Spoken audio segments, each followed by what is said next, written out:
Damascus denies mass abductions. A Syrian inquiry finds most alleged kidnappings of Alawite women were false. Amnesty disputes the findings, citing credible reports across 4 provinces. Tensions still simmer from March's sectarian violence.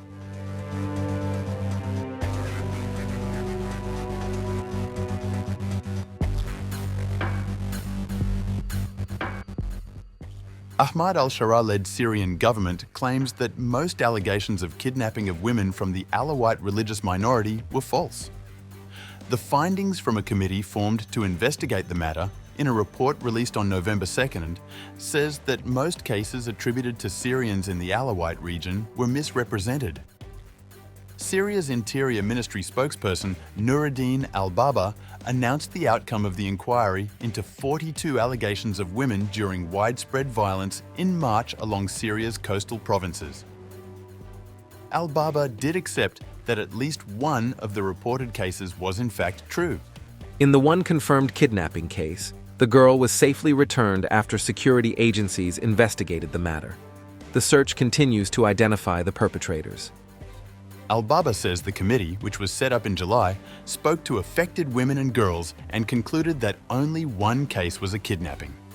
Amnesty International said in July it had received credible reports of several dozen Alawite women and girls being kidnapped across the provinces of Latakia, Tartus, Homs, and Hama. The Syrian inquiry concludes that of the remaining 41 cases it examined, 12 involved women fleeing with romantic partners, 9 were temporary absences with relatives or friends, 6 were instances of fleeing domestic violence, 6 were false allegations on social media, 4 were victims of extortion or prostitution, and 4 were perpetrators of criminal offences who were apprehended by security agencies.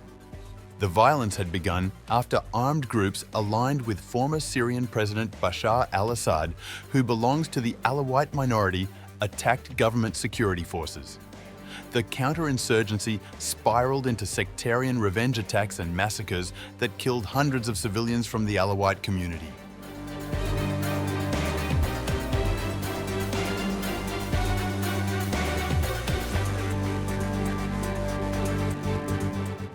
In another development, Turkish Foreign Minister has said that the cessation of the PKK militant group's activities, not just in Turkey, but also in Iraq, Syria and Iran, is quite important for regional stability, security, and preventing foreign intervention. Minister of Foreign Affairs of Turkey, Hakan Fidan, said the group currently occupies large areas in Iraq and that they are working closely with Iraqi authorities, thanking them for their cooperation. Both Iraq's central government and Kurdish regional government are in close cooperation with Ankara on this issue. Reiterating Turkey's steadfast support toward Iraq's peace, security and development, Fidan said, "Today we see an Iraq that takes more confident steps in stability, peace and tranquility."